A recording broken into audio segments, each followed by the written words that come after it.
el libro en Romanos capítulo 15 y vamos a orar para iniciar. Señor, te damos muchas gracias en esta mañana por tu amor, por tu bondad y tu fidelidad. Te damos gracias, Señor, porque sabemos de que tú eres bueno. Señor, gracias porque tu palabra, a través de ella podemos conocerte, podemos, Señor, alabar y exaltar tu nombre por medio de lo que tú eres, de quién tú eres. Y Señor, ponemos en tus manos este tiempo para que sea tu Espíritu Santo llenándonos, saturándonos y desbordando de su amor, de su verdad en nuestros corazones, guiándonos a toda verdad. Por favor, llénanos, Señor, con la llenura de tu Espíritu. Glorifícate en este tiempo. Permítenos aprender, Señor, y poner en práctica cada uno de los principios que tú nos has dejado en tu palabra, Señor. Te damos toda la honra y toda la gloria a ti. En el nombre de Cristo Jesús oramos. Amén y amén. Muy bien, entonces recordamos que en el contexto en el que está Pablo escribiendo estos capítulos, él está dando consejos, está exhortando a la iglesia en cómo debe de comportarse y en cómo debe de, básicamente, normas de convivencia dentro de la iglesia, porque comprendemos de cuál debe ser nuestro comportamiento hacia los de afuera, ¿verdad? Mostrando el amor de Dios, ¿verdad? Teniendo un buen testimonio, pero dentro de la iglesia muchas veces es donde comienzan los conflictos y donde el enemigo busca cómo poder dividir y separar el cuerpo de Cristo. Entonces, en estos capítulos finales de la carta de Romanos, Pablo está buscando cómo exhortar a la iglesia para que estas normas de convivencia sean las que le permita a la iglesia ser edificada y caminar libremente en la libertad en la que Cristo nos ha hecho libres. Ahora, en el capítulo anterior, capítulo 14, Pablo comienza a hablarle a los fuertes en la fe.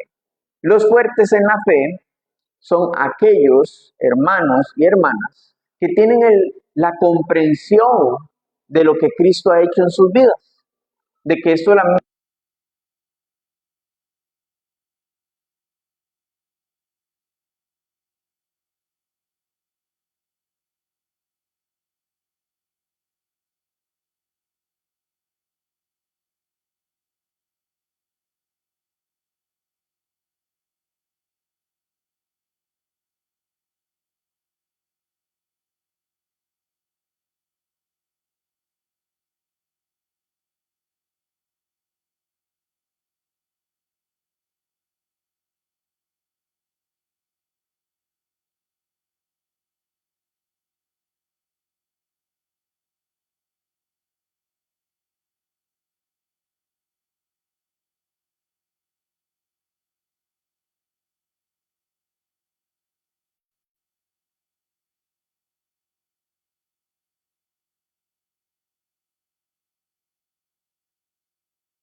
Creo que está descargado. No importa, vamos a cambiarle.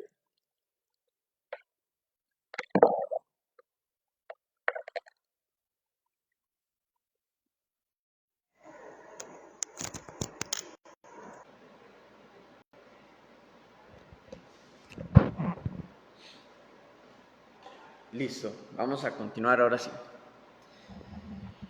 Entonces, hablábamos acerca de cuáles son los fuertes en la fe, ¿verdad? Que son aquellos hermanos que tienen el entendimiento de que hay cosas secundarias de que no tienen que afectar en su caminar de fe. Ahora, los débiles en la fe son aquellos quienes viven bajo la religiosidad y el tradicionalismo, que no han llegado a una comprensión amplia acerca de que Jesucristo lo que ve en nuestro corazón y que nuestra vida debe de imitarlo a Él en todo, con compasión, con amor, con libertad, y no estar regidos por una estructura rígida de cómo debe ser en su perspectiva, en la perspectiva humana, cómo debe ser el cristiano.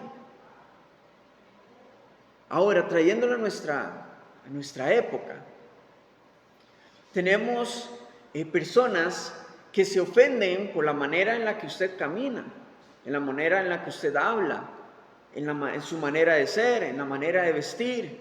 Y son cosas secundarias. Y esto es de lo que Pablo está hablando, a lo que Pablo se está enfocando, se está refiriendo. Son cosas completamente secundarias que no afectan nuestro caminar de fe y nuestra fidelidad a Dios y nuestra práctica de la doctrina bíblica. Entonces, exactamente a esto es a lo que se refiere Pablo cuando habla acerca de los débiles en la fe. Ahora, el llamado de Pablo, la exhortación a los fuertes en la fe, las personas que están maduras espiritualmente, es a recibir a los hermanos débiles en la fe, pero no para juzgarlos, no para menospreciarlos, sino más bien para amarlos, para caminar con ellos, renunciando o limitándose o dejando a un lado por un momento su libertad, sus derechos como cristiano, limitándose, absteniéndose de cosas con tal de edificar al hermano o a la hermana. Ahora, no es una lucha de derechos y privilegios. No, todo se trata acerca de agradar a Dios, pero también de edificar a su cuerpo. Y es lo que vamos a ver en este capítulo. Versículo 1.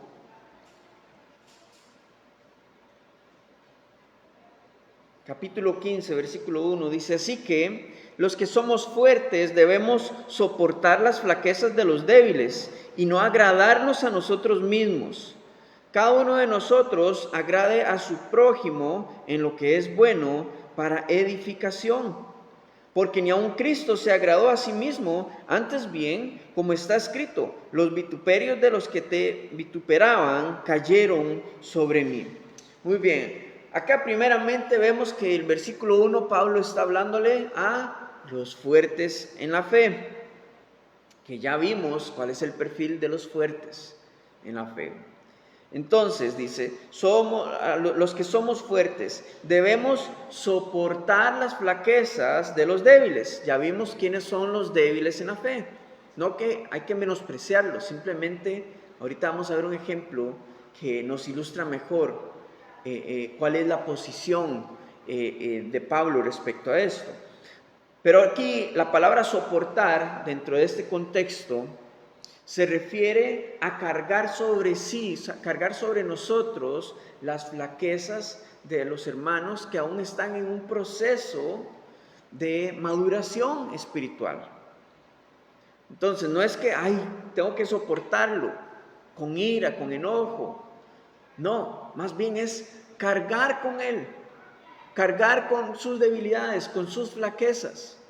Esto no es alcahuetear el pecado, de nuevo, estamos hablando de cosas que son meramente secundarias, que no son esenciales dentro de la doctrina cristiana,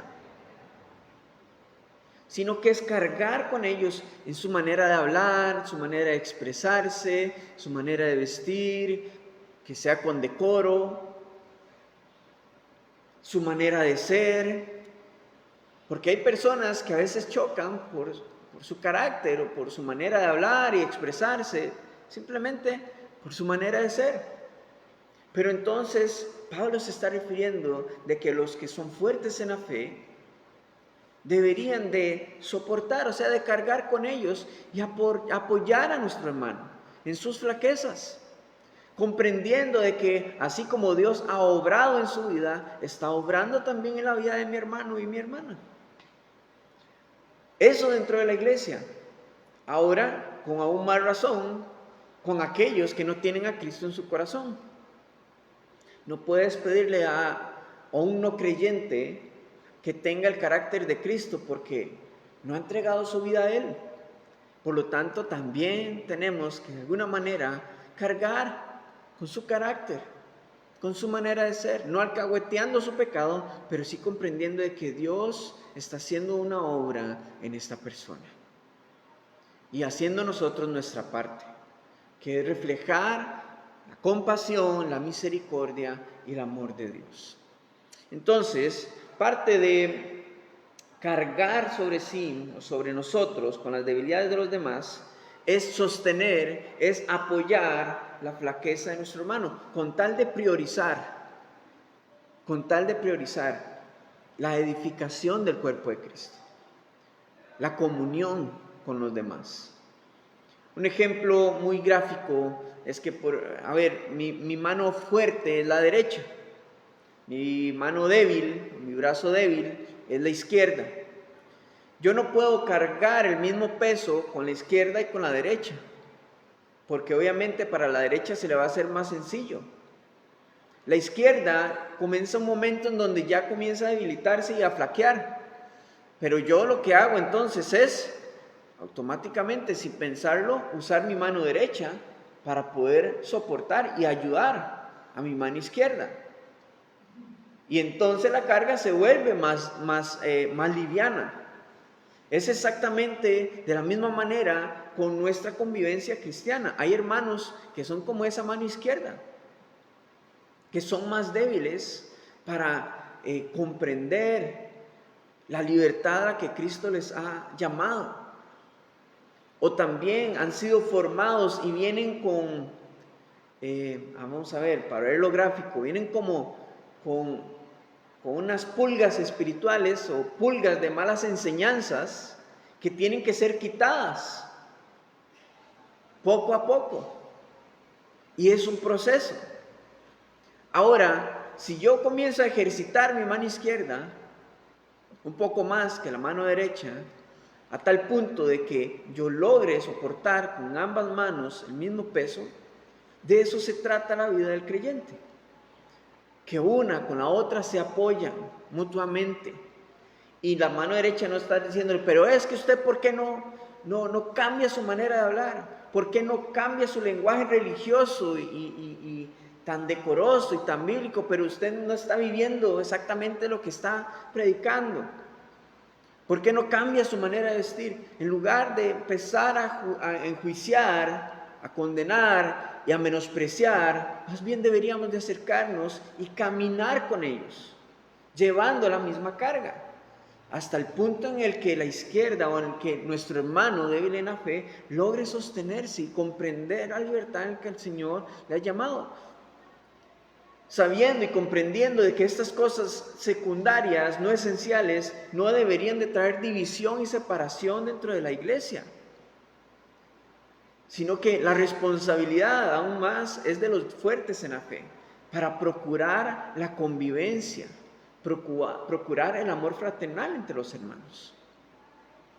Ese es el punto de Pablo a lo largo del capítulo anterior y parte de este capítulo.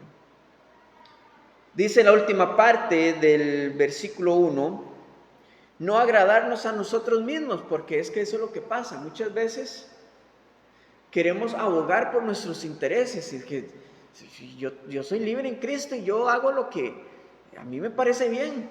Ok, puedes hacerlo y estás en la libertad de hacerlo, pero debes de saber que eso va a afectar también al resto del cuerpo de Cristo.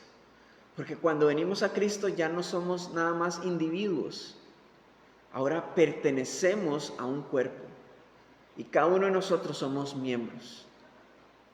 El dedo no puede hacer lo que simplemente le dé la gana y ya, sin pensar en que va a afectar a todo el cuerpo. Claro que sí lo va a afectar, porque en el momento de que él se duela, todo el cuerpo lo va a resentir. O si él hace algo que va a lastimar mi cuerpo, va a lastimar otro miembro, obviamente eso va a traer repercusión en todo el cuerpo. Entonces, exactamente es la figura que Pablo está planteando acá. No agradarnos a nosotros mismos, sino es que nos vamos a privar de muchas cosas y que vamos entonces a buscar cómo agradarle, a cómo encajar a los demás. No, es simplemente comprender de que simplemente por una crítica yo no voy a echar a perder la relación de convivencia con mis hermanos.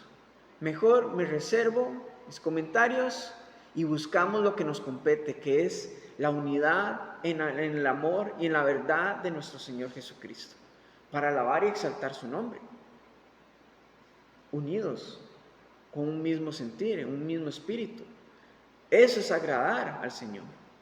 Por eso el versículo 2 continúa diciendo: cada uno de nosotros agrade a su prójimo, pero no agradarlo en nuestra propia perspectiva, sino que dice en lo que es bueno. Ahora, ¿qué es lo bueno? ¿Qué es lo bueno? Lo bueno dentro de este contexto es todo aquello que edifica mi vida espiritual. Pero no solamente que la edifica, sino que también nos une en común acuerdo con otros hermanos. De nuevo, todo lo bueno es aquello que va a enriquecer, nos va a permitir crecer en nuestra vida espiritual, pero que también va a unirnos con otros hermanos en común acuerdo para alabar y exaltar al Señor. Entonces, la pregunta es, ¿en dónde encontramos lo que es bueno? ¿Cómo podemos saberlo?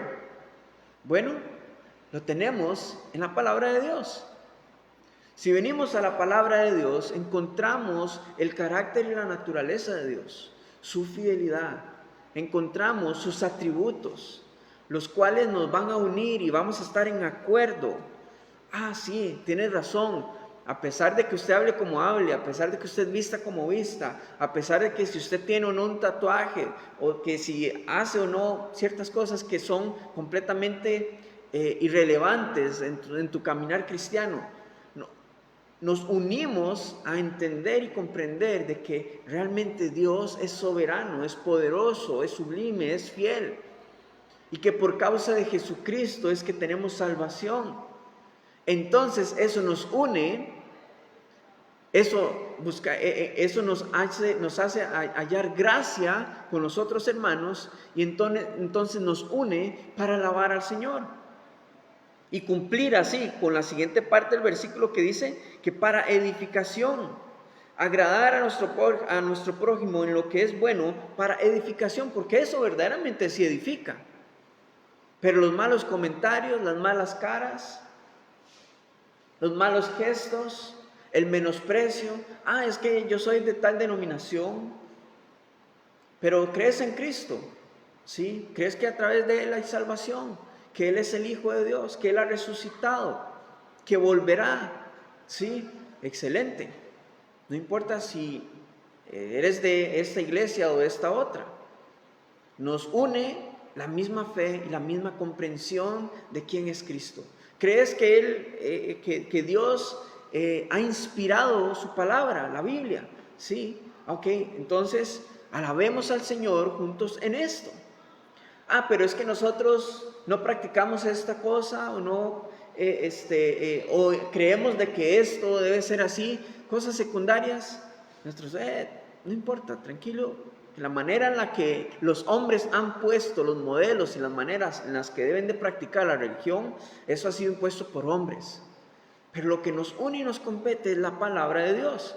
Entonces, hasta en eso tenemos que buscar cómo poder ser edificados. Reunirnos no solamente con hermanos de acá de la congregación, con otras personas que creen en Cristo, que también podamos edificar a la iglesia, podamos edificarnos unos a otros para glorificar al Señor. Versículo 3, nuestro mayor ejemplo.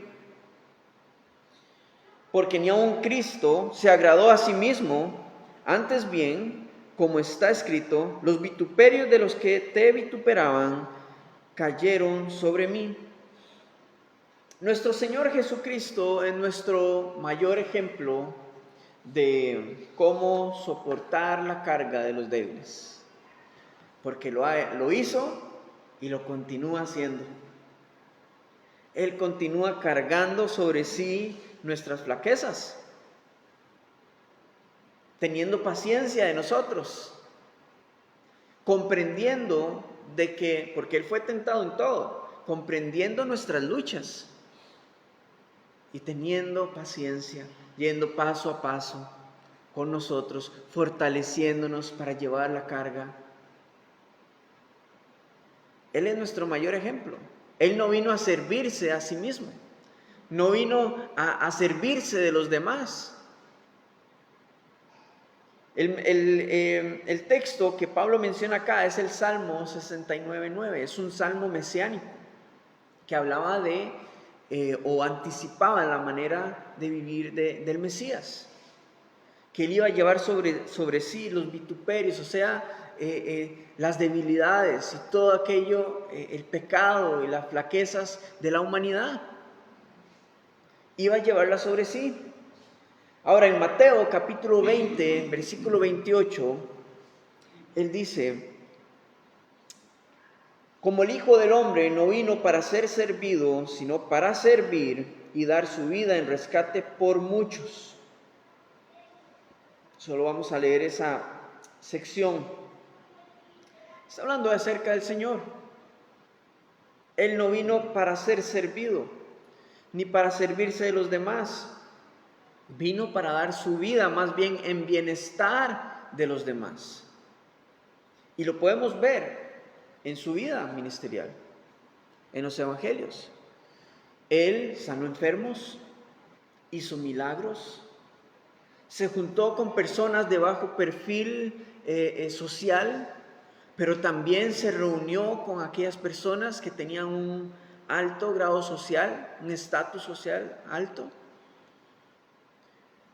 Buscando un tiempo de descanso para él y sus discípulos, ¿qué pasó? Tuvo compasión de las multitudes, se privó.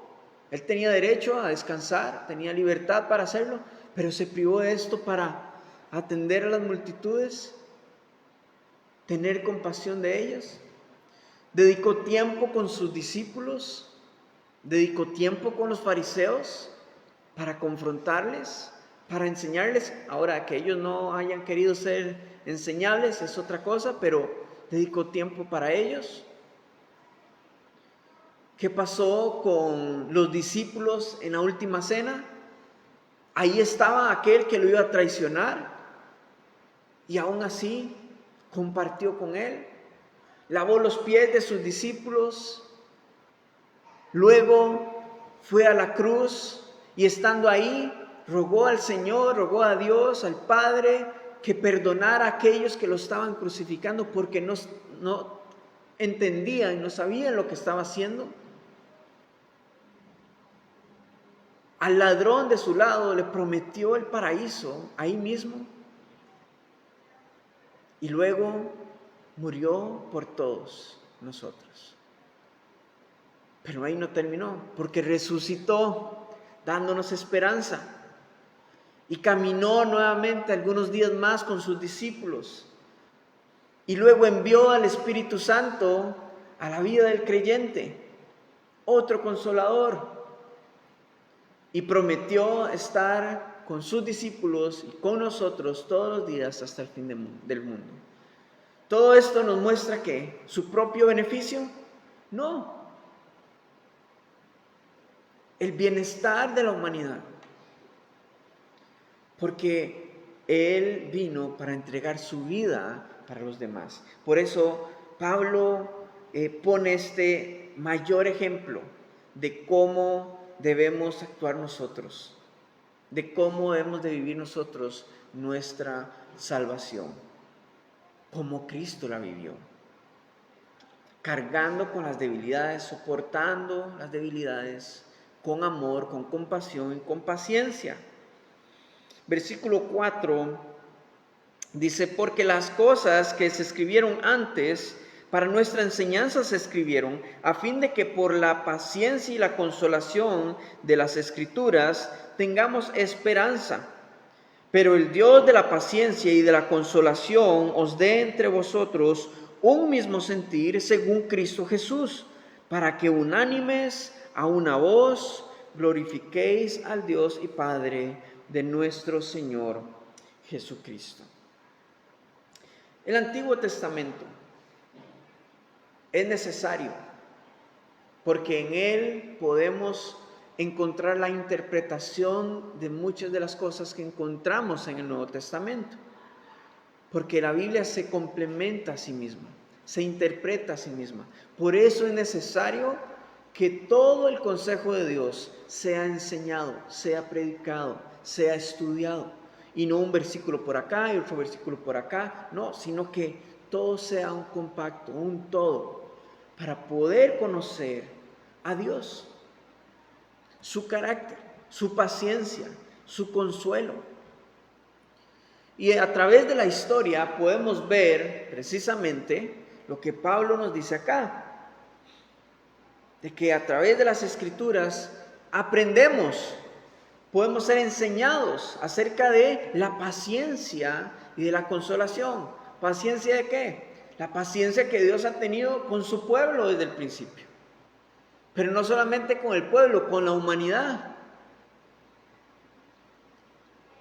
Ha tenido paciencia y ha tomado su tiempo para caminar poco a poco enseñando a su pueblo acerca de sus promesas y de su fidelidad. Y luego les trajo consolación cuando estas palabras comenzaron a cumplirse, hasta el punto en donde se cumple la venida del Mesías, en donde encontramos consolación y esperanza. Ahora, algo que podemos notar a través de la Escritura es que Dios no tiene prisa. Él va pacientemente obrando su plan soberano en este mundo, en esta tierra, con cada persona, generación tras generación. Entonces, si Dios nos muestra a través de la Escritura que ha tenido paciencia con la humanidad a través de la historia, Él tiene paciencia con cada uno de nosotros también. Pero también la tiene con aquellos hermanos que son débiles en la fe, que necesitan ser apoyados, que necesitan ser levantados. El Señor tiene paciencia con ellos. Y nuestra consolación es saber de que la esperanza que hay es de que Dios está haciendo una obra en cada persona y que Él es fiel en completar la obra que ha iniciado en cada creyente y la perfeccionará. Entonces, gloria a Dios, porque eso nos une, nos edifica, nos consuela y nos da esperanza. No solamente al saber de que el Señor está tratando con cada hermano y hermana débil en la fe, sino que también está tratando conmigo, que tengo luchas muchas veces respecto a mi orgullo, de cómo soportar, de cómo ayudar, de cómo cargar con mi hermano o hermana. Esto es un proceso de paciencia, de esperanza, de compasión unos por otros, de procurar el amor fraternal dentro de la iglesia. De esto se trata, tener paciencia. Y nos dice el versículo 5, pero el Dios de la paciencia, de la consolación, os dé entre vosotros un mismo sentir según Cristo Jesús. Porque Él tuvo paciencia, tuvo misericordia, tuvo consolación para cada uno de nosotros. Entonces, así como Cristo lo ha tenido con toda la humanidad, con aquellos que lo flagelaron, que lo crucificaron, que creyeron en Él, y hasta con los que no creyeron. Esa misma actitud es la que nosotros como creyentes tenemos que tener todos los días con nuestros hermanos en Cristo, con otras iglesias, otras congregaciones, y buscar lo que nos une verdaderamente. ¿Por qué? Porque ese es el objetivo, versículo 6.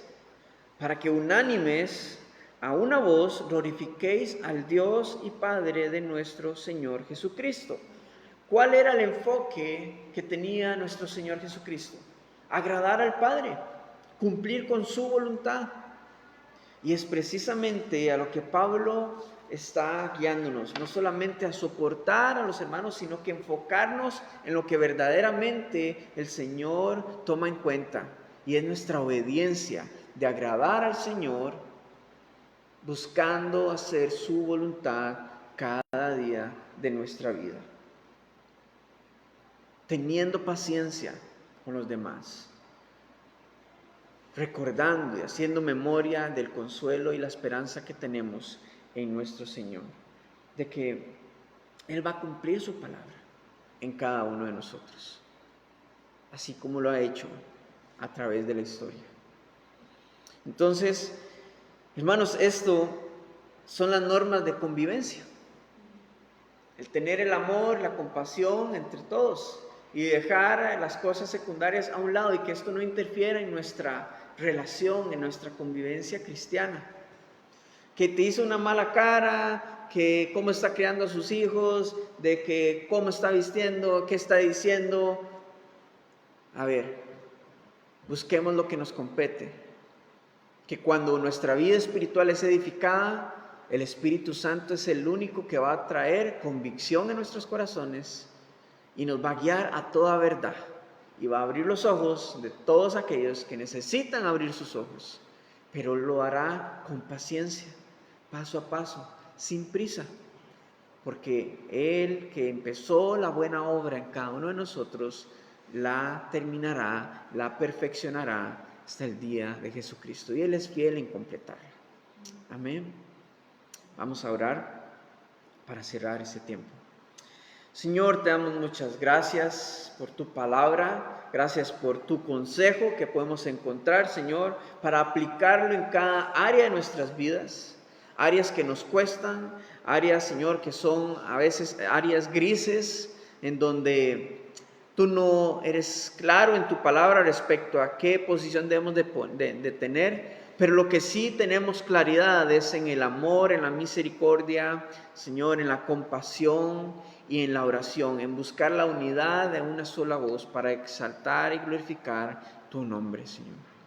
Así que gracias por tu consejo que podemos encontrar en tu palabra para aplicarlo en las situaciones diarias de nuestra vida, tanto como congregación como también con las demás personas en esta sociedad.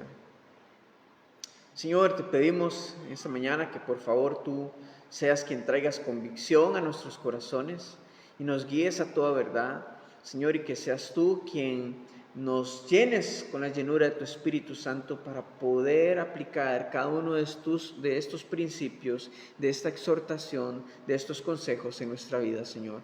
Procurando siempre, Señor, y únicamente, Señor, procurando el amor fraternal como iglesia, Señor, la convivencia como cuerpo tuyo, como cuerpo de Cristo. Te damos toda la honra y la gloria, Señor, y ayúdanos, fortalécenos cuando nos cuesta, Señor, cargar con las flaquezas o debilidades de los demás. Danos tu corazón, pon tu corazón en nosotros, Señor, de compasión y misericordia, pero también de apoyo, Señor, de amor, de oración por los otros, Señor. Te damos toda la honra y la gloria a ti. En el nombre de Cristo Jesús oramos. Amén y amén.